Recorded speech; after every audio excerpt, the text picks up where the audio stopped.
It's 5:30 in the morning. The streets of Strongsville, Ohio are empty. Still. The kind of quiet that only exists in that narrow window between the last night owls going to sleep and the first commuters waking up. A silver Toyota Camry rolls onto Progress Road. Inside are three young people, a 17-year-old girl behind the wheel, her 20-year-old boyfriend in the passenger seat, and his 19-year-old friend in the back. They've just left a party. They're heading home, and then something changes. The car begins to accelerate, 10 miles per hour, 20/40. The speed limit on this road is 35. Nobody in the car says stop. 60 miles per hour, 80. At the end of this quiet stretch of road, there is a brick commercial building, the Plidco building. It has been there for decades, solid, immovable. The car does not slow down, 100 miles per hour, and then impact. When emergency responders arrived at the scene, one officer radioed in what he saw. The car is split in two. Two of the three people in that vehicle were dead before the ambulance arrived. The driver survived. And in the months that followed, the world would ask one question that divided families, courtrooms, and the entire internet. Was this a terrible accident, or was this murder? To understand what happened on July 31st, 2022, you have to understand who these three people were and the complicated web that connected them. Mackenzie Shirilla was born on August 2, 2004. She grew up in Strongsville, a quiet suburb about 20 miles southwest of Cleveland. By all outward appearances, she was a typical teenager. She was active on social media, TikTok in particular, where she had built a following reviewing clothing and products. She was outgoing. She was popular in her circle. But beneath the surface, people who knew her well would later describe a different side: impulsive, controlling, and intensely possessive of the people she loved. Dominic Russo was 20 years old, dark-haired, easygoing, the kind of young man his family describes as warm and generous. He had graduated from Strongsville High School before Mackenzie and was part of the same tight-knit social group. He and Mackenzie had been together for 4 years.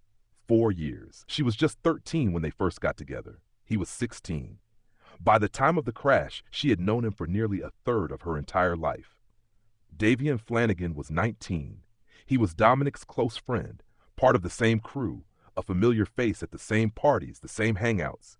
He was simply along for the ride that night, in the wrong place, at the wrong time, in the wrong car.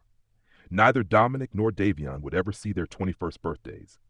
To the outside world, Mackenzie and Dominic looked like a high school couple who had simply lasted longer than most.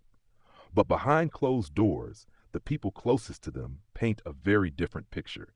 Their relationship had been turbulent almost from the beginning, marked by breakups and reconciliations, arguments that escalated, and a dynamic that as Dominic grew older, he seemed increasingly desperate to escape.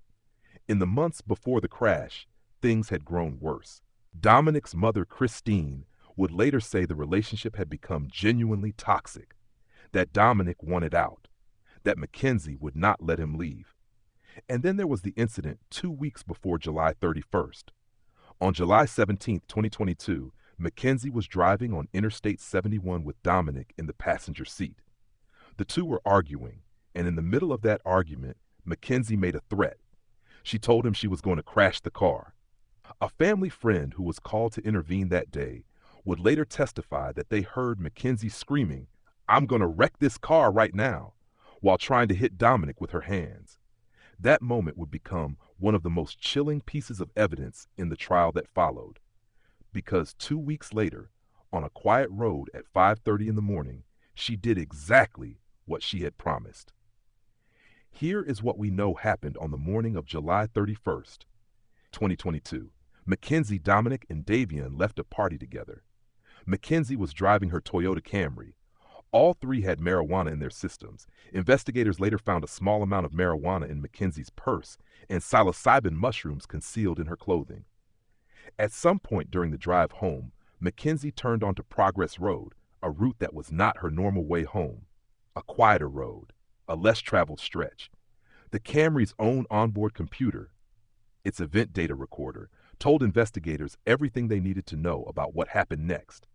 The accelerator pedal went to the floor, not gradually, not accidentally, to the floor, at full capacity. No brake was applied, not once, not at any point. The car reached 100 miles per hour before slamming head-on into the Plitko building. The impact was catastrophic. The car was, in the words of a first responder, split in two. Dominic Russo was found in the front seat. Davion Flanagan was found stacked on top of him in what had been the back. Both were pronounced dead at the scene. Mackenzie Shirilla was airlifted to the hospital. She had a broken femur, 3 broken ribs, a lacerated liver, and a lacerated kidney. Serious injuries, life-threatening injuries. But she survived. And when investigators began asking questions, her answer was one that would define the entire case. She said she remembered nothing. The investigation moved quickly. Forensic mechanic expert Mark Sargent examined the vehicle's event data recorder and confirmed what the data showed. No braking, maximum acceleration, sustained all the way to impact. There was no mechanical failure, no sudden loss of control. The car did exactly what its driver told it to do. Investigators also went through Mackenzie's social media. What they found there was described in court as painting a portrait of reckless behavior behind the wheel, a pattern of distracted, dangerous driving documented in her own posts.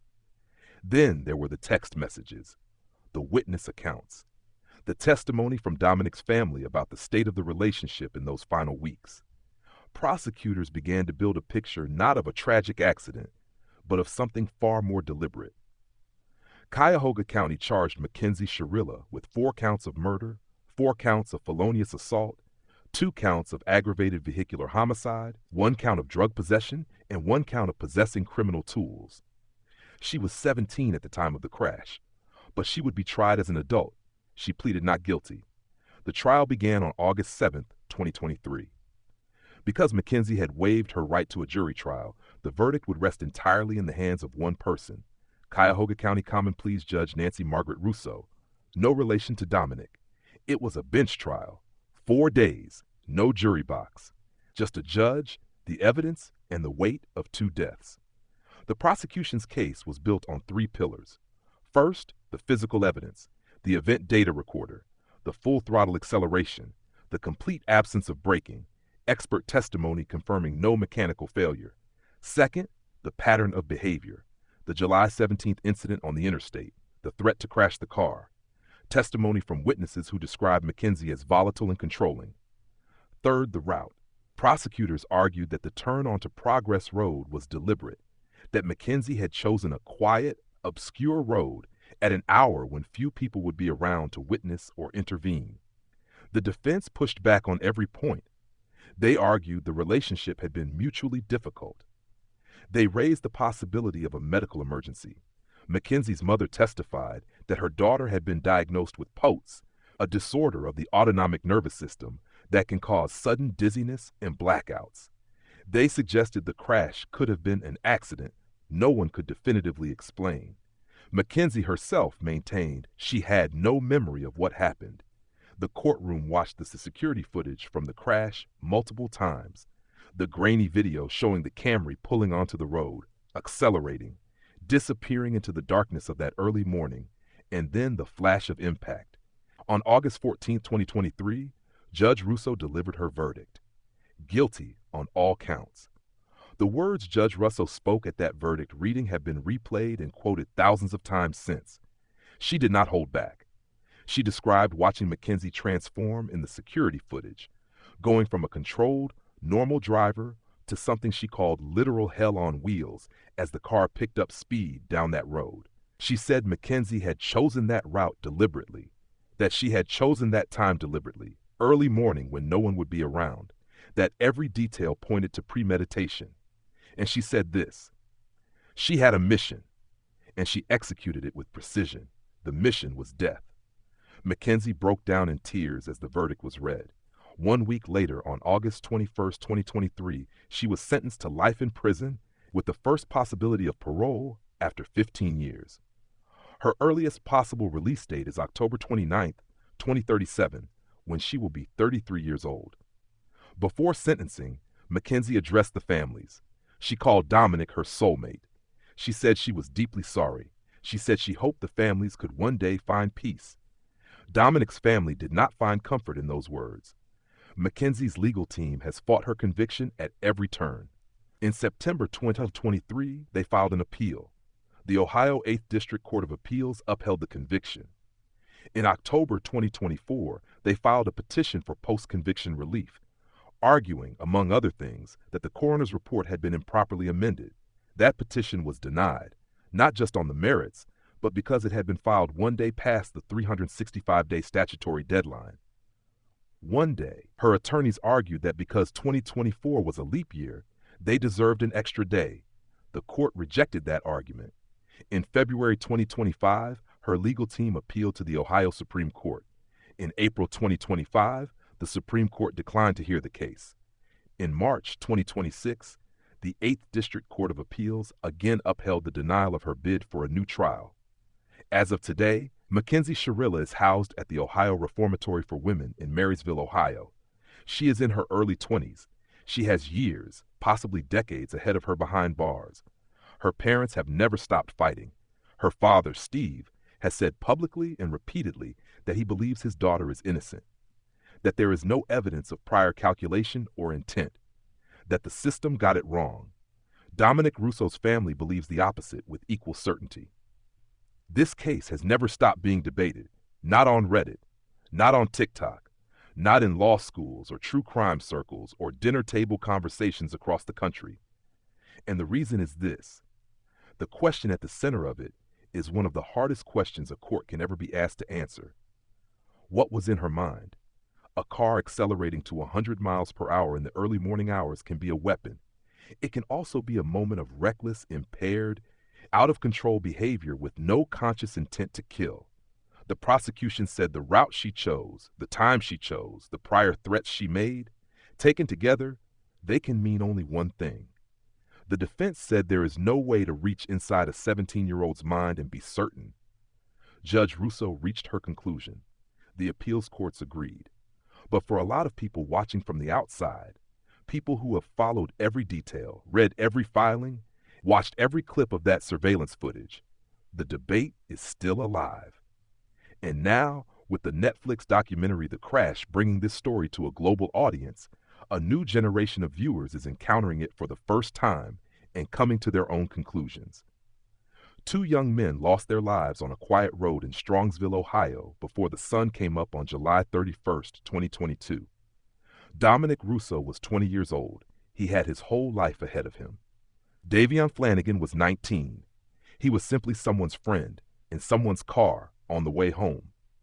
Whatever the truth is, and perhaps only one person in the world knows that truth completely, those 2 lives ended, and 2 families have carried that loss every single day since. Mackenzie Shirilla sits in a prison cell. She will not be eligible for parole until she is in her 30s. Her parents believe she is innocent.